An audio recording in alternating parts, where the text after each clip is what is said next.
Good morning, and many thanks for inviting me to talk today about co-creation and present our book, Co-Creation in Theory and Practice. Last year, unfortunately, we were not able to really launch the book because of the COVID pandemic, and it is an honor to be with you today and introduce or discuss a bit the contents of this book, which is the fruit of our shared collaborative project that started in 2017. So I'm trying to talk about 6 things today. I will briefly share my thoughts about why I think co-creation is needed today. And then I will go into what co-creation is and how it works as a knowledge production method. I will pass by various definitions there, and then I will talk about what co-creation offers to the co-creators involved in it, what are the advantages of using it, and what are the main challenges. And then I will bring some examples to talk about power imbalances in particular and how to mitigate these.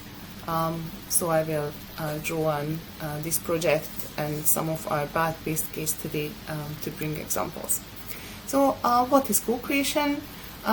We have a definition which may be a bit different from the mainstream original definition which emerged in the 1990s, which came from the business sector first and was then adopted in the public service sector. In a context of austerity. So co-creation was initially a customer contribution to product and service development, which was then taken over by public services that were cut down, where customers were invited to provide some of the services and improvements that they needed.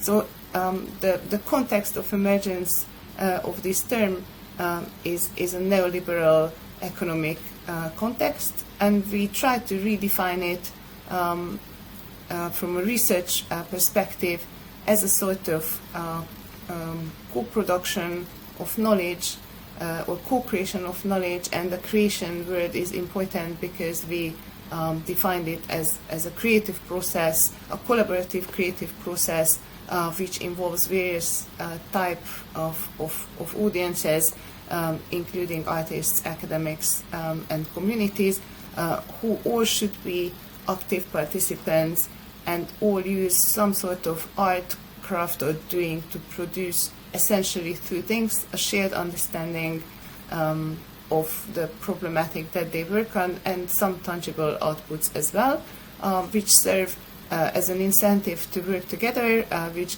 may give pride, or which may provide something that is needed, but which also represents a common cause towards which we work together, which then helps to form communities and strong relationships which are necessary for co-creation. So why this knowledge production method is necessary today? We are in a context where decolonization is a key word. We are questioning hierarchies while trying to decolonize. So these are a complex mix of various types of hierarchies, including colonial, racial, cis heteropatriarchal power structures that are with us, whether we want or not. And co-creation helps to raise awareness, and once we recognize these power relations, we can try to mitigate them within the co-creation process. Secondly, research, and I think mainly the 2018 book published by Boaventura de Souza de Santos on decolonizing knowledge production is key in this context, where we know today, or we are very aware today, that some groups have been excluded from knowledge production or have been put at the bottom of hierarchies in which Eurocentric approaches were at the top of the hierarchy. So co-creation can be a method that helps including these groups whose knowledges are precious and whose perspective can be game changer in many areas. Thirdly, there are various streams of research methodologies that recognize increasingly that the researcher, whether he wants or she wants or not, is not a neutral agent who does not influence the findings. And so if we recognize this, we can also help merge another conception of science which is more empathic, engaged and transformative. So there is a partisan approach in co-creation in which the artist and researcher involved can have a socially engaged practice with the aim of transforming society and promoting social justice. So finally, creativity in the process can also be helpful to promote a different type of thinking that may be a fresh way of looking at problems and can be helpful with problem solving. And so finally, we can say that co-creation is a methodology that doesn't always happen as planned, but research rarely does, so it is just more open about the fact that the research activity is always suffused with a level of uncertainty. So we try to define the co-creation deontology or ethics in 10 principles. The first 5 principles are more about the deontology, and the other 5 principles are more about the practicalities of how to work together in groups. So when you start working with a group, it is always useful and necessary to define the rules within the group so that everybody respects the process and each other. So the first principle is that in the co-creation process, everybody should be equal or treated as equal and share a safe environment in which, although there might be inequalities, they should be recognized and mitigated.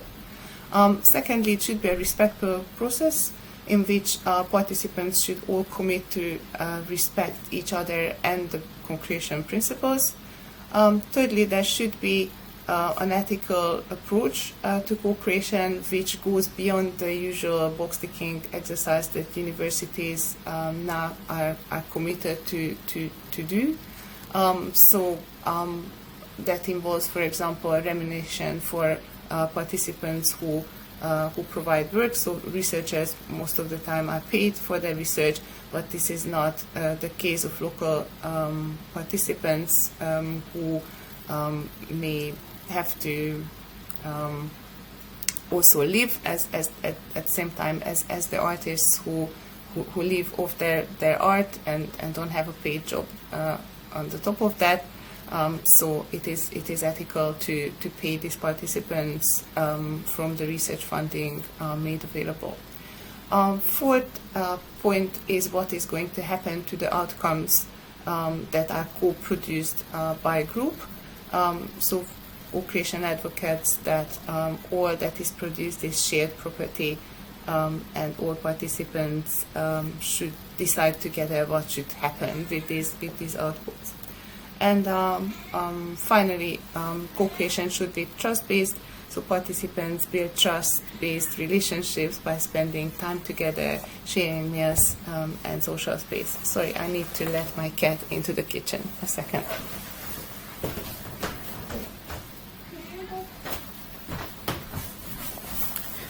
Okay, so the other set of 5 principles are embedded, which means that participants taking part in the co-creation process should be embedded in the urban area where the intervention is happening, and especially true for the artists.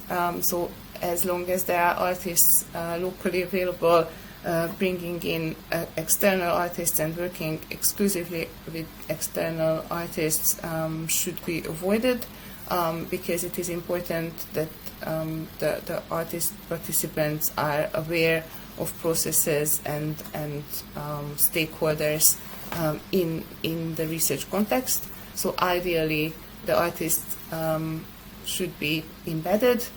Point 7 is awareness, which means that all stakeholders should be invited to consultation process where the local needs should be mapped, and also local knowledges and research and other sort of engagement with the local issues should be mapped out, so we don't have to reinvent the wheel, and we should not ignore things that happened before and research that has been done before, so we don't have to start from scratch again.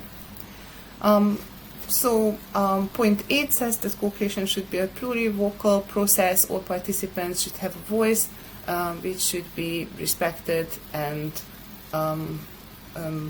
we don't aim to erase differences, but to bring them out.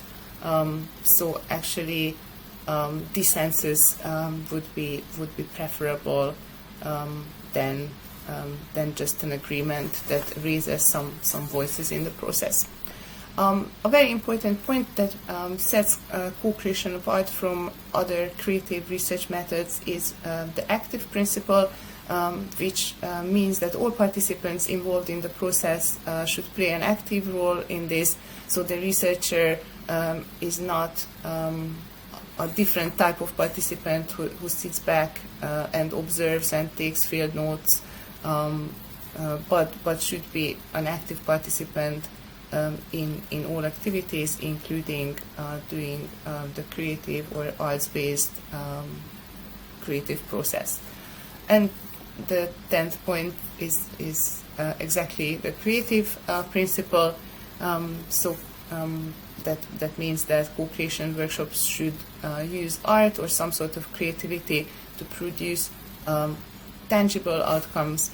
And as a byproduct of this process, there will be also intangible outputs, such as networks or shared understanding that should emerge at the same time. So why should we use co-creation over other type of research methods? There are many advantages of the process, and there are also some challenges or disadvantages, which I'm also not going to hide. But on the positive side, co-creation reflects the multiplicity of meanings in a context which can be complex. It can suit ethical and decolonial agendas and transformative agendas, so it can be engaged in creating a better society. It can complement traditional research methods as well, and it can be used as an incentive or as a way to tease out meaning or open up a discussion through the creative element. It can be quite important in settings where it is difficult to verbalize and express logically impressions, feelings, for example, in contexts of trauma, because it can help to find another more oblique way to express feelings that are difficult to articulate in words. That it has also a power to make familiar things strange or look at them from a different angle, and it can provide in general a more flexible and interdisciplinary framework. And a good example of this was this co-creation project in which we participated with our very different disciplinary backgrounds. So I come from arts and humanities, other participants came from social sciences or from architecture or from politics. So there were many disciplinary viewpoints that came together in this process. So what makes co-creation difficult to use? In certain contexts, one point is its unpredictability, and this is something that if you write funding applications to raise funding for a research project, the funders always want to know what exactly is going to happen, what exactly are the outputs that we are hoping to produce. It can be difficult to obtain funding when we are open about the unpredictability of the process, that we give up the control over certain aspects of the process and we are not entirely sure what is going to happen, or what outcomes exactly will be produced as the process unfolds more organically. There is also a risk involved in not being seen and taken seriously as science, which is supposed to be objective according to certain people, while other researchers recognize that no science is really objective and there is always a bias, and it is better to be aware of our own positionality. So it also may not be the best suited to every project in every research context. The best is when there is sufficient time available to build relationships, since this can be time-consuming and it may not happen as planned. And finally, and this is the challenge that I'm going to focus most on in what follows, is the problem of power relations, that power relations may be difficult to balance. So I will look at one particular example, which was the pilot case study of the co-creation project. It happened in summer 2018 in Brazil, and I will use this example to look at any blind spots of the co-creation process by asking myself in particular who creates with whom and why, who is potentially excluded from the process, and how can power relations be balanced to mitigate power. So what you see on my screen is Santa Marta, which is a favela in Rio de Janeiro, where this workshop happened. If you want to read more about this experience, I published a paper with Juliet Carpenter and Ben Spencer, both from Oxford Brookes University, in the Journal of Urban Studies. The title of the paper is Co-Creation as an Agonistic Practice in the Favela Santa Marta, and it was published last year in 2020. This part of the project involved a 5-day workshop where a group of international participants, about 20 international participants, including members of the Mexican team from UNAM, members of the Brazilian team, so researchers who were already working with the group ECHO in Santa Marta from the University PUC-Rio, and members of the teams of the University of Bath and Oxford Brookes in the UK, and the various NGOs that we worked with from Berlin, Paris and Brussels came together, and each team delegated a number of members to this international team, which resulted in a high number of visitors. So we were about 20 visitors, and about the same amount of activists from the local group ECHO participated in this program. So the program was established through discussions that preceded the workshop. Some of that were conducted in person, so I was there twice before this workshop happened to help explain what we meant by co-creation and set the framework, and then some of the discussions continued online. And so we co-designed this workshop more or less at distance, and the program was a 5-day program that started on Wednesday and ended on Sunday, and which involved various themes, working on various themes each day. But let me tell a bit more about the context. So this is the the Zona Sul, or the South Zone of Rio de Janeiro, with the lake and the famous beaches of Ipanema and Copacabana. And when you look at the top right corner of my screen, you see Botafogo, and the favela Santa Marta is inserted in this neighborhood between the lake and the beach. It overlooks and has a very beautiful view, and it is also part of the former city, at the same time inserted in the former city and excluded from the former city. It has also some natural and not natural borders.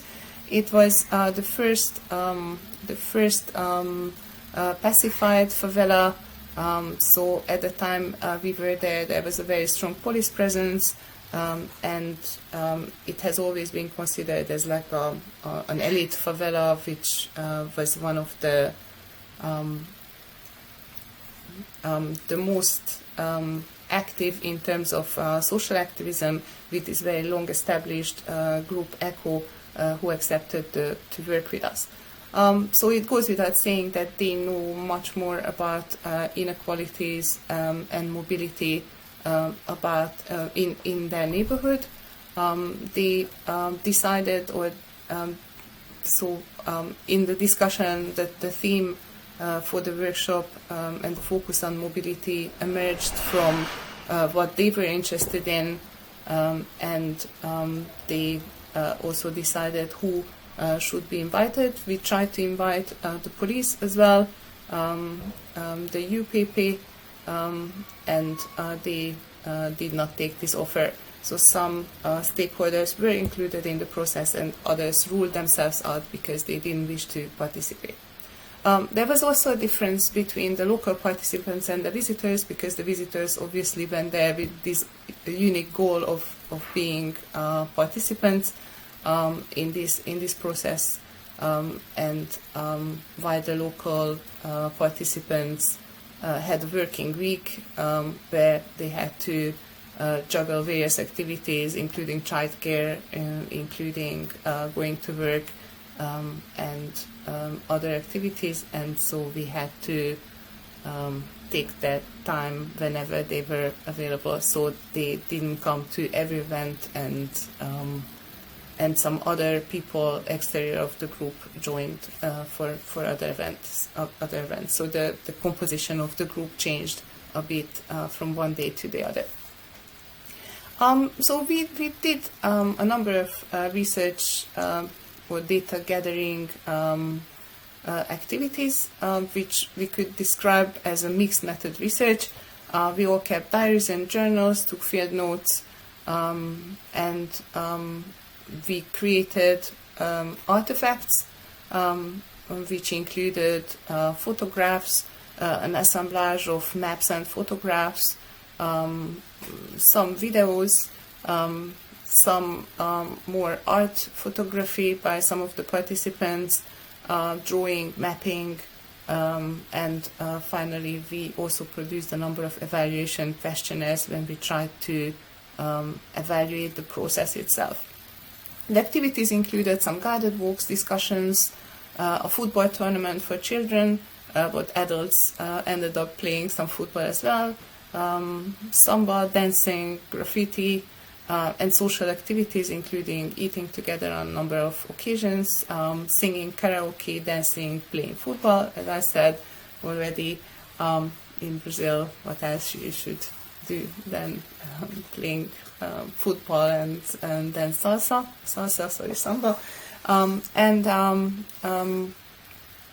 So some of the activities were not exactly planned, since we had on the first day a walk where local tourist guides guided us, and then we had a discussion with the guides about local tourism, and drawing on this on the second day in the afternoon was a photography session when mixed groups of residents and visitors were sent out to take photographs, bring this back, and discuss their impressions of mobility and space based on these photographs, and select 3 photographs from each group that they felt the most represented the group and their vision of the space.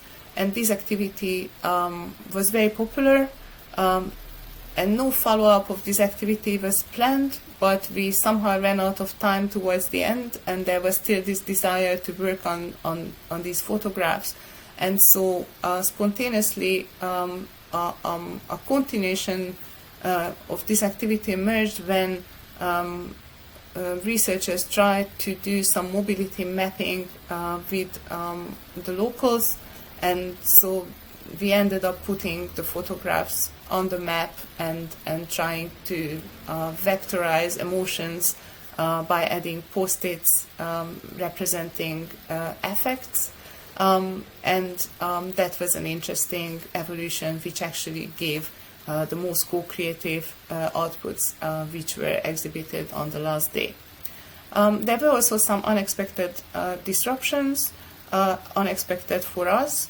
So we felt that there were some tensions, and especially on the second day there were shootings which were quite serious, and we felt that our hosts were tense. Then we had some encounters with armed residents who presumably drug dealers who were in a conflict with the police. So that was quite scary for us, but also to some extent also to the Grupo Eco, and so through living together through this difficult, tense moment, an understanding of everyday life, a bodily understanding emerged, which was not just through the discussions, but a lived and strong experience that we did together. So I think that contributed to building a stronger relation. So this is the final artwork that emerged, and some of the activities, a discussion on a lage or on a terrace with the leader of the resident association, and some of the football playing. So if I should try to summarize some of the successes and challenges of this process, I think that one success was the co-designed program to bring together activities that were representative and interesting for both parts, to keep it flexible and evolve, let activities evolve freely, to involve community members in the dissemination and not just in the activities themselves. So I think one of the problems with academic dissemination is that not academics find it difficult to write academic papers and submit them into academic journals, but by producing the book and by inviting members of the group ECHO, for example, Itamar Silva, who is the leader of the group, who worked together with 2 researchers to co-write a chapter in the book, was a success because their voice has been incorporated in this process, which was multi-vocal or plurivocal. We remunerated people who participated as artists, and we paid for food prepared by locals. So in some way we tried to conduct this process by respecting our own principles. And by the end of the program, and through collaboration and discussions that happened at distance since, there has been a real relationship building, and the familiarity that facilitated later collaborations. So challenges, or I shouldn't say failures, but challenges that we had to manage was the absence of some stakeholders, such as the police, the inequalities between the partners. So there was a group of foreign researchers who came with the research funding and who could pay for various things. Was an unequal start that had to somehow be mitigated. We had too many visitors maybe to blend in seamlessly in the context. So we were very visible, and we didn't spend enough time. So on that occasion, this large group was there only for a week. But I think this has been mitigated by the fact that we went back several times, and a real relationship has formed over time. Artists were not all local and not all embedded. We took some artists with us, and the favela group invited artists like graffiti artists and poets from various other neighborhoods around their neighborhood, and also from other parts of the city. That was interesting for them as well, but these artists were not necessarily aware of everything happening locally in this particular neighborhood. And of course, a main challenge was the language barrier. Not everybody spoke Portuguese, and the activities have been also selected in a way that creative writing was not used, for example, and was replaced by the dancing or football playing together, which was less linked to be able to communicate in Portuguese. And finally, the project leadership also created some power imbalances. Some of the power stayed with the group ECHO, who knew what was best to do locally and how to manage the security of the group, but their decisions at some point were not accepted by some members of the group in the situation where shootings happened, and people felt just unsafe and left the site, while the group ECHO maintained that it was safe to stay there. So we could ask further questions. Who should be invited in the creative process? Who should be paid for the work? How to manage the fact that some people are more available time-wise during the process than others? That some people speak more or take a more active role than others.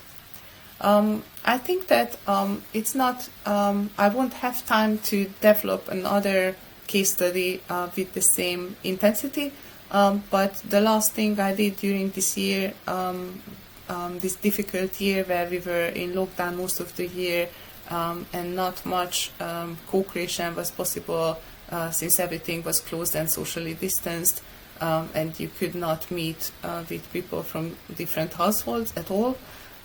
So it was difficult in this context to co-create, but a local case study in Bath works with legacies of slavery in Bath, and we, my colleague Ben van Praag and myself, worked with a group of students as an extracurricular activity in a vertically integrated project, and we led the students to design a walk through Bath's uncomfortable past. So it's a beautiful Georgian city, but which has legacies from the slave trade and the transatlantic slavery and plantation economy, which supported the development of the city economically.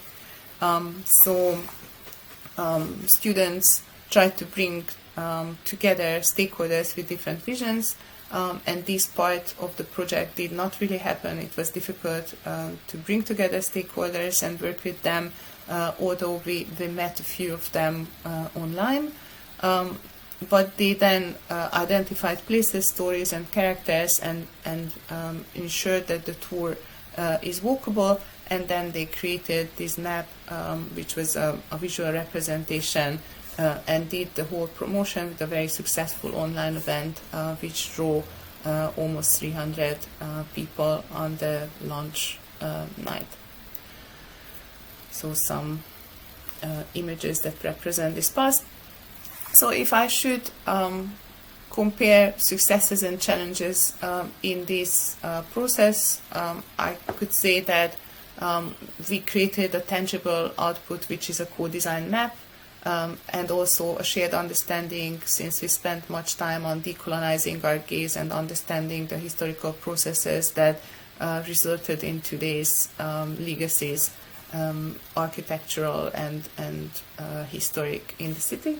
The launch event was very successful and created a lot of discussion and debate, and somehow it really acted as a catalyzer in a city where institutions who have something to say about this process are very much aware that some of the white middle class population of the city is resistant to these discussions, so they are sitting a bit on the fence, and they don't want to expose themselves too much because they want to cater to different audiences in the process. So the fact that this walk was put out there somehow made the discussion inevitable, and it also created a very strong learning experience for the participants about various things, the history, but also the working of these various institutions, and how narratives about the city are created by various actors and stakeholders. And I should really emphasize the importance of the creative thinking in the process, that the fact that we thought we used images, we used an image board to think together, that we did creative exercises to decolonize our thinking was a very useful shift in our perception of the city and this creative process itself. So some challenges created by the pandemic were actually very useful to see how face-to-face interaction and meeting in person and taking meals together or going for a beer can be important in this process. So it was a group activity. We met every Tuesday afternoon but never met in person. And we could feel that after the main event happened, there could have been many ways to exploit the attention that we received. So we were invited to lead walks, and as things are reopening now, to do guided tour, participate in the city's walking festival, participate in the other universities' decolonial week. And we had no capacity to go because there was somehow no identification. The participants just didn't want to continue to do more things that maybe also coincided with exams, so it can be understood as a consequence of that. And I think that the biggest challenge or failure was that we had little outreach to local communities. There is a bit less than 1% of African and Caribbean communities in Bath, and it would have been interesting to work with them. It may happen in the future as a follow-up project, but there was little outreach to these communities who interacted little and impacted little on the final outcome of the walk. So what conclusions can we draw from this? Maybe the necessity of mapping out pre-existing knowledges before we start, not to ignore work that has taken place before. Put energy and time in developing strong relationships, because this seems to be inevitable and there is no shortcut apparently to avoid this or to make us gain or save time. So create time and availability if you can. use creativity and flexibility at every stage of the process, because you will need it. It is okay to combine co-creation with traditional research methods, such as ethnographic research, for example, where appropriate. It is key to be aware of the power relations and find ways to balance these. And it is also important to involve partners in every step of the process, from the research design till the final dissemination process. So I'm happy to answer some questions. So this is a recorded talk. This is a backup also, because I will be traveling tomorrow and I'm not sure where exactly I will be at the moment when discussion takes place. So I hope that there will be questions and I will be able to answer these in person.